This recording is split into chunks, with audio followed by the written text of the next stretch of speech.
Welcome to our deep dive, and today we're exploring space tourism Oh, and the ambitious idea of colonizing Mars. wow. We're diving into an essay titled Space Tourism and Mars Colonization, Humanity's Next Frontier. It's packed with insights into space travel and the challenges of making Mars our second home. I think it's a really interesting topic, especially right now. Right. I mean, space tourism, it's not science fiction anymore. Absolutely not. Companies like SpaceX, Blue Origin, and Virgin Galactic are making it a reality. And they're not just That's fine. talking about it anymore. Well, They're actually doing it. They are. It's incredible. Yeah. Elon Musk, the guy behind SpaceX, he even has his sights set on colonizing Mars. Which, Yeah. he's got a lot of people talking. It is. It's captured the world's attention. So today, we're going to unpack how space tourism is evolving, learn about the companies involved, and understand what it would actually take to build a human colony on Mars.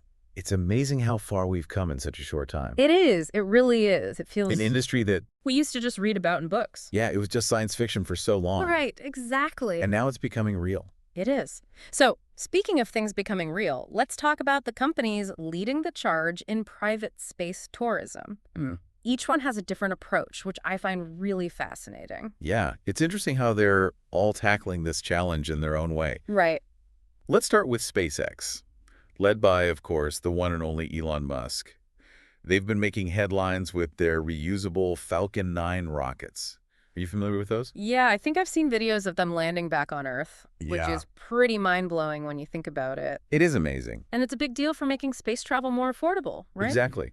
Before reusable rockets, each launch was incredibly expensive because they just discarded the rocket afterward. Oh, wow. But SpaceX figured out how to land them and use them again.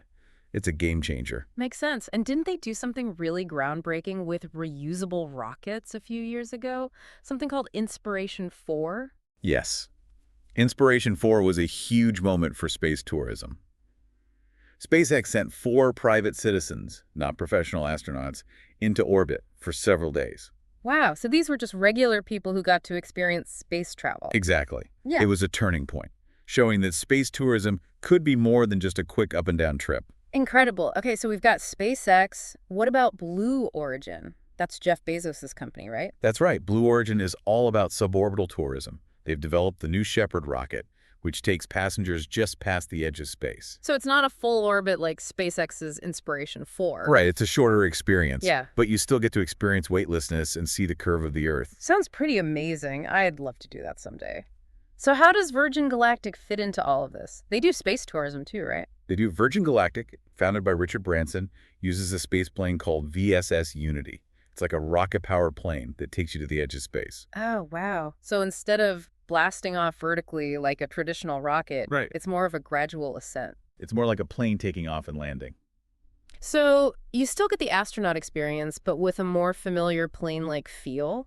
That's a cool approach. It is. It is. Yeah. So we've got these companies sending people to space, Right, and we're seeing more and more interest. and the technology just keeps getting better and better. It does, which makes you wonder where it's all leading. Right? Are they just going to keep sending people on joyrides? Yeah. Are these companies happy just to offer space tourism? Or is there something bigger in the works?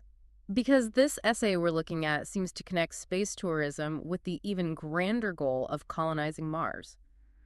You're right, there is a connection. And we're seeing evidence of this in recent milestones. For example, SpaceX's Polaris Dawn mission demonstrated that longer duration commercial space flights are possible. Okay, so they're not just focused on short trips. Right. It's about building the capacity for extended human presence in space, which is obviously crucial for any potential Mars mission. That makes sense. It's like taking baby steps before you try to run a marathon. So speaking of marathons, let's shift gears and talk about Mars colonization. It seems like the ultimate space marathon. What are we really talking about when we say we want to make Mars a second home for humanity? Mars colonization. Wow. Yeah. I mean, it's a massive undertaking. We're talking about building a permanent, self-sustaining human presence on another planet. Right. It's not just a quick visit. It's about actually living there. Exactly. And that means we need to think about space travel in a completely different way. Instead of short trips, we need to figure out how to support long-duration missions. Instead of sending a few probes or rovers, we need to transport massive amounts of equipment, resources, and infrastructure. It's a whole new ballgame. It sounds like the difference between going on a camping trip and building a city from scratch. That's a good way to put it. Yeah. And to make this happen, we need technology that goes beyond anything we have today. Right. And what about SpaceX's Starship? That seems to be a big part of the Mars colonization conversation. Yeah, Starship is designed to be the workhorse of Mars colonization. It's a massive spacecraft, capable of carrying large crews and huge amounts of cargo to Mars, and, crucially, back to Earth. It's reusable too, right? Exactly. That's what makes it so revolutionary. Unlike previous spacecraft, Starship can land on Mars, be refueled, and return to Earth, just like an airplane. And that reusability is key for keeping costs down. Absolutely.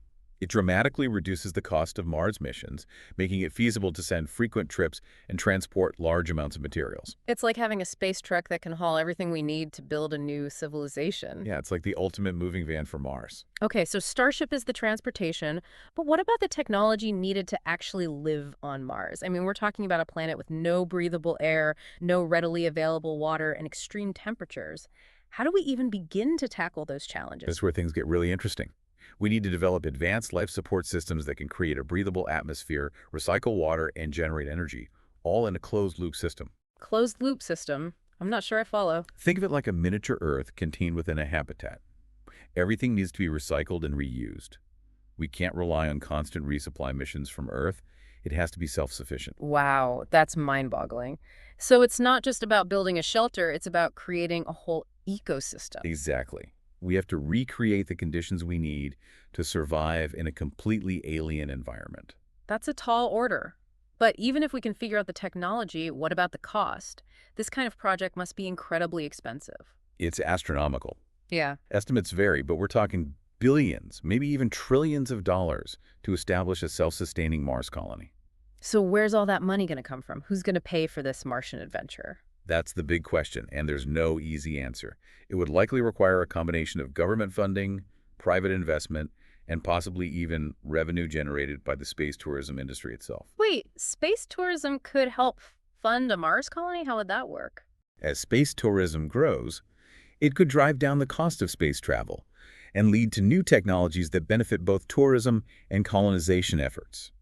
It's a symbiotic relationship. I see. So the more people travel to space, Right. the cheaper and more efficient it becomes, which could then make a Mars mission more feasible. Exactly. It's a win-win situation. So space tourism isn't just about giving people a taste of space. Right. It's potentially laying the groundwork for something much bigger, like a stepping stone to Mars. Exactly. It's all interconnected.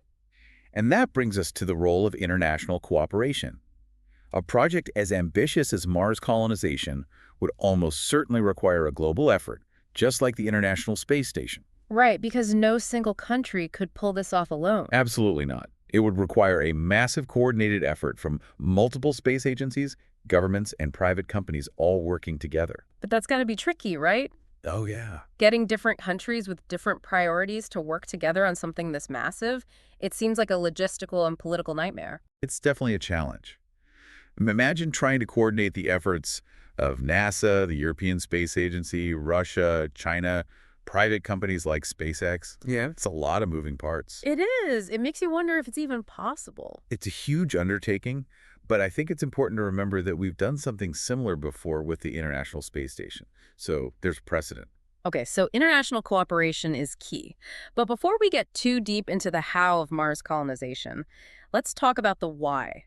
Why are we even considering this in the first place? What are the pros and cons of making another planet our home? Yeah, that's the big question, isn't it? Yeah, it's all well and good to talk about the technology and the logistics, but we need to understand the reasons behind it all. Exactly. What are the potential benefits and drawbacks?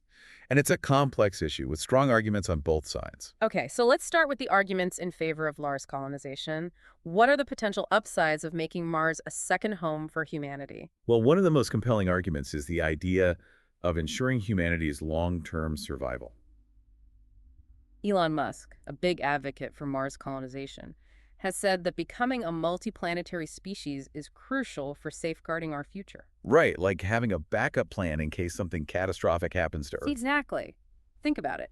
If a giant asteroid were to hit Earth, or if we had a global pandemic that wiped out a large portion of the population, having a self-sustaining colony on Mars could be the key to our survival. That makes sense. Right? It's like having an insurance policy for the human race. That's a good way to put it. It's about spreading our risk, not putting all our eggs in one basket. So survival is a big one? Right.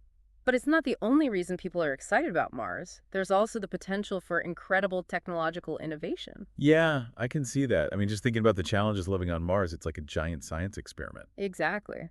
We'd need to develop technologies for creating breathable air, growing food in Martian soil, generating energy in a harsh environment.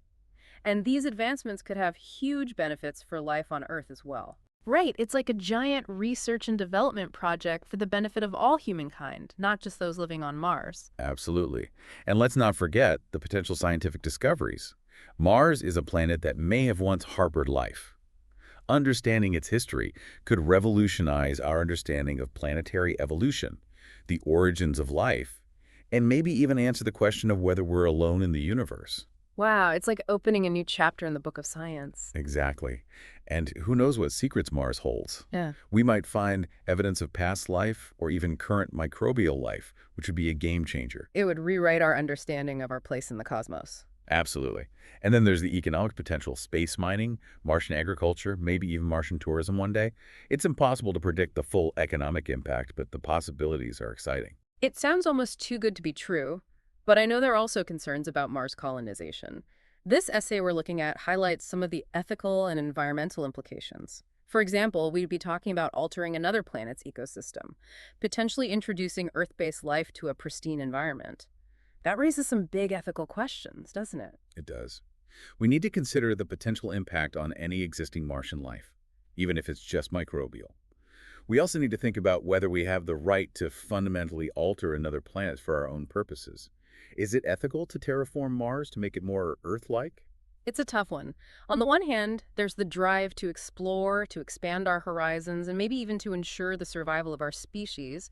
But on the other hand, we have a responsibility to be mindful of the potential consequences, to be ethical stewards of the universe. Exactly. It's a delicate balance. And then there are the practical challenges and risks involved in living on Mars. We're talking about exposure to high levels of radiation, a thin atmosphere that doesn't offer much protection, and the constant threat of equipment failures or unforeseen emergencies. It's a hostile environment in many ways. And let's not forget the psychological and social challenges. Imagine being confined to a small habitat with a limited group of people, potentially for years at a time, far from Earth and everything familiar. Absolutely. The isolation and confinement could take a psychological toll. We need to develop strategies to mitigate those risks, to create a sense of community and purpose, and to provide psychological support. It's not just about the physical environment, it's about the mental and emotional well-being of the colonists. Like, it's a massive undertaking with so many factors to consider. And then there's the cost. Even if we can overcome the technological and human challenges, there's still the financial burden. Critics argue that the money needed for Mars colonization could be better spent on problems here on Earth, like poverty, climate change, and healthcare. It's a valid point. We have to weigh our priorities carefully. Is it responsible to invest in colonizing another planet when we have so many pressing needs here at home? It's a complex question with no easy answers. It is. It forces us to confront some fundamental questions about what's important and what kind of future we want to create, both for ourselves and for generations to come. Absolutely. And as we continue to explore space, we need to have these conversations to weigh the pros and cons and to approach these challenges with both enthusiasm and caution. I completely agree. So we've talked about the companies involved in space tourism, the technological hurdles of Mars colonization, and the ethical and practical considerations. But how are space tourism and Mars colonization actually connected? How does one influence the other? Well, for one thing, space tourism is helping to normalize space travel. As more people experience space, it becomes less of a far-fetched idea and more of a tangible reality. This shift in perception could lead to increased public support for ambitious missions, like a Mars colonization effort. Right.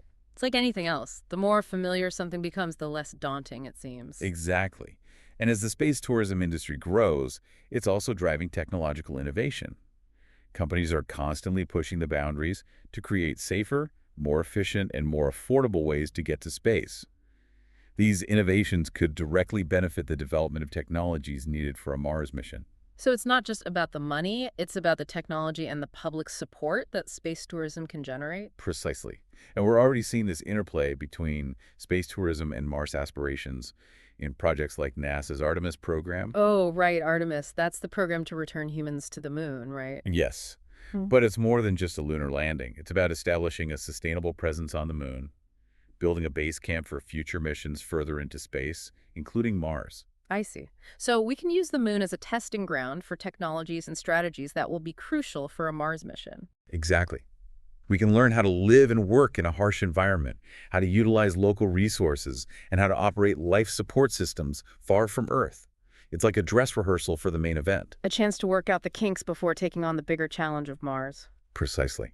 And then you have SpaceX with their ambitious Starship program, which is taking a more direct approach to Mars colonization. They envision Starship as the vehicle that will one day transport hundreds of people and tons of cargo to Mars, making the establishment of a permanent human presence a real possibility. Starship is an incredible feat of engineering. The scale of it, the reusability, the ambition behind it, it's mind-blowing. It is. And while there are still many challenges to overcome, the progress SpaceX has made with Starship is a clear indication that we're entering a new era of space exploration, an era where the seemingly impossible is becoming increasingly attainable. It's exciting to think about what the future holds. Maybe one day space travel will be as commonplace as air travel, and the idea of living on Mars won't seem so far-fetched. It's definitely a fascinating prospect.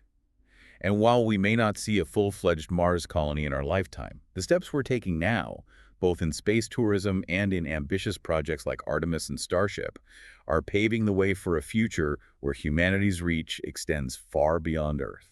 It's a journey filled with challenges and unknowns, but it's a journey worth taking.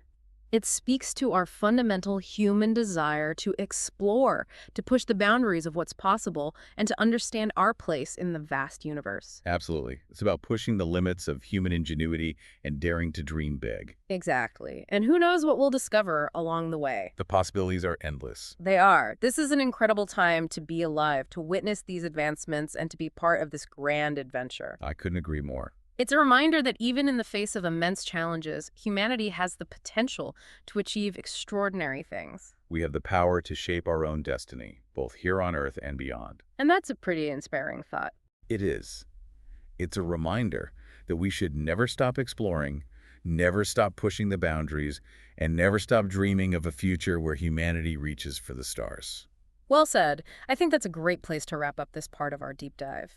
We've covered a lot of ground today, from the rise of space tourism to the ambitious goal of colonizing Mars. And we've only just scratched the surface. There's so much more to explore. There is. And we'll continue our exploration in the next part of this deep dive.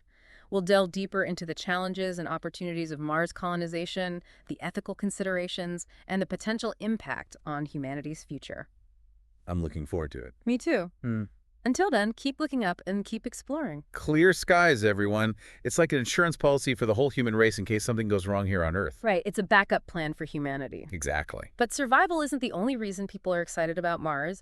There's also the potential for some really groundbreaking technological innovation. Oh, absolutely.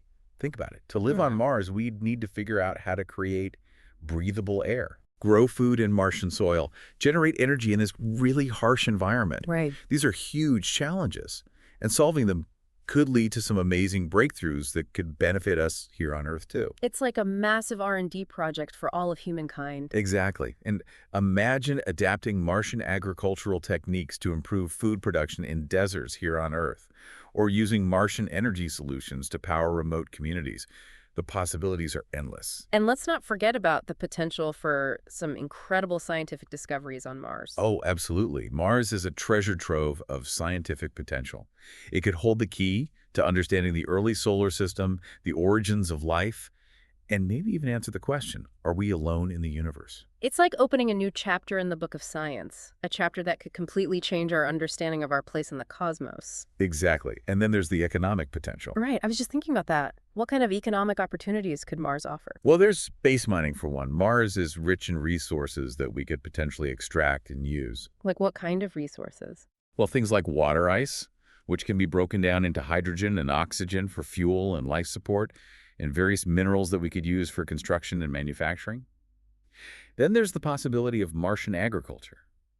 Growing food on Mars would be a game changer for sustaining a colony and could even lead to new agricultural techniques that we could use back here on Earth. And who knows, maybe one day we'll even see Martian tourism. Martian tourism. Wow, that's a wild thought. People traveling to Mars for vacation. It sounds crazy, but it's not entirely out of the realm of possibility. Once we establish a permanent presence on Mars and space travel becomes more affordable, I could definitely see a market for Martian tourism. Yeah, I guess if people are willing to pay a lot of money for a suborbital flight, they might be willing to shell out even more for a trip to Mars. Exactly. So, as you can see, the potential benefits of Mars colonization are vast and varied, but we have to be realistic. Right, there are definitely some serious downsides to consider too. This essay we're looking at talks about ethical and environmental concerns. Absolutely. One of the biggest ethical concerns is the potential impact on any existing Martian life, even if it's just microbial. Introducing Earth-based organisms to Mars could disrupt or even destroy a delicate ecosystem that we're only just beginning to understand. Right, it's like we would be playing God with another planet's environment. In a way, yes. Mm. We need to proceed with extreme caution and make sure we fully understand the potential consequences of our actions before we start terraforming Mars or introducing Earth-based life. It's a huge responsibility. It is. And then there's the question of whether we have the right to do this at all. Do we have the right to alter another planet for our own purposes, even if it means potentially harming or destroying whatever might already exist there? That's a tough one. On the one hand, we have this drive to explore and push the boundaries of human achievement. On the other hand, we have an obligation to be responsible stewards of the universe. It's a balancing act. It is. And then there are the practical challenges and risks involved. Living on Mars would be incredibly difficult and dangerous. We're talking about high levels of radiation, a thin atmosphere, low gravity, and the constant threat of equipment failures or unforeseen emergencies. Yeah, it's a pretty hostile environment. It is. Uh, Even with the best technology, we can't completely eliminate those risks. We'd be sending people to live in an extremely challenging and unforgiving environment. And what about the psychological and social challenges? Imagine being confined to a small habitat with the same group of people, potentially for years on end, far away from Earth, and everything familiar. That's a huge concern. The isolation and confinement could take a serious psychological toll on the colonists. We need to think carefully about how to create a sustainable social structure, how to provide mental health support, and how to maintain a sense of community and purpose in such an isolated and challenging environment. It's like a giant social experiment. In many ways, it is. And we can't forget about the financial burden. Even if we manage to overcome all the other challenges, there's still the question of cost. Mars colonization would be astronomically expensive, and some people argue that the money would be better spent addressing problems here on Earth, like poverty, climate change, and disease. It's a valid point. It's a question of priorities. Do we invest in expanding our reach into the cosmos, or do we focus on solving the problems we face here at home? It's a complex issue with no easy answers. But I think it's important to have these discussions, to weigh the pros and cons, and to approach Mars colonization with both enthusiasm and a healthy dose of caution. I agree. So we've talked about the potential benefits and drawbacks of Mars colonization, but how does all of this relate back to space tourism? How are these two areas connected? They're more connected than you might think. For one thing, space tourism is helping to normalize the idea of space travel. As more people experience space firsthand, it becomes less of an abstract concept and more of a tangible reality. This shift in perception could lead to increased public support for ambitious space exploration projects like a Mars mission. It's like anything else. The more familiar we become with something, the less intimidating it seems. Exactly. And as the space tourism industry grows, it's also driving technological innovation. Companies are constantly developing new technologies to make space travel safer, more efficient, and more affordable. These innovations could directly benefit the development of the technologies we need for a Mars mission. So it's not just about generating revenue to fund a Mars mission. It's about creating a technological foundation and building public support for human exploration beyond Earth. Exactly. And we're already seeing this interplay between space tourism and Mars aspirations in projects like NASA's Artemis program. Right, Artemis. Can you remind me what that program is all about? I know it involves the moon, but how does it connect to Mars? Artemis is about more than just returning to the moon. It's about establishing a sustainable presence there, creating a base camp that we can use to test technologies and strategies for future missions further into space, including Mars. Oh, I see. So it's like a stepping stone to Mars. We can use the moon as a proving ground to learn how to live and work in a harsh environment, how to utilize local resources, and how to operate life support systems far from Earth. Exactly. It's like a dress rehearsal for the big show. And then there's SpaceX with their ambitious Starship program, which seems to be taking a more direct approach to Mars colonization. Right. SpaceX is all about making Mars colonization a reality, and Starship is their vision for the vehicle that will eventually transport large numbers of people and tons of cargo to Mars. It's an incredibly ambitious project, but they're making impressive progress. It really is an incredible feat of engineering. The scale and ambition of Starship are mind-blowing. They are. And while there's still many challenges to overcome, the advancements we're seeing with Starship, combined with the progress being made in space tourism and lunar exploration through the Artemis program, paint a very exciting picture for the future of space exploration. It's an exciting time to be alive, to witness these advancements, and to ponder the possibilities that lie ahead. It is. Who knows? Maybe one day space travel will be as common as air travel is today, and the idea of living on Mars won't seem so outlandish. It's a fascinating thought, and Right. even if we don't see a full-fledged Mars colony in our lifetime, the steps we're taking now are laying the groundwork for a future where humanity's reach extends far beyond Earth. Absolutely. It's a journey filled with challenges and unknowns, but it's a journey worth taking. It's a testament to the human spirit of exploration and our innate desire to push the boundaries of what's possible. It's about daring to dream big and to strive for something greater than ourselves. Exactly. And who knows what wonders await us out there among the stars. Yeah, it's like this incredible blend of cutting-edge technology and this very basic human drive to explore. It is. And as we've been discussing this, I keep thinking, if I had the chance to go to space, would I actually do it? It really makes you think, doesn't it?